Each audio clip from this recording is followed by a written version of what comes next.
lain lamang po yung tali ng paganito, okay? Ganyan lamang po mga madam, and then pwede na po siyang itapon sa bin. So, hawakan lamang po ng paganito ang ating tampon and then i-insert po. Mas maganda mga madam is mabilisan. Ayan, thank you for checking out po. Mag-check out na po sila. Nakaseal po tayo sa mga products natin.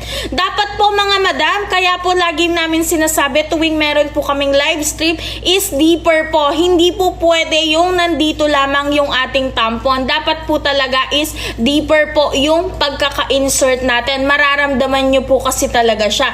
Ayan. So, papakita ko ngayon sa inyo mga madam kung paano po yung pag-absorb ni tampon po ng blood. Ayan.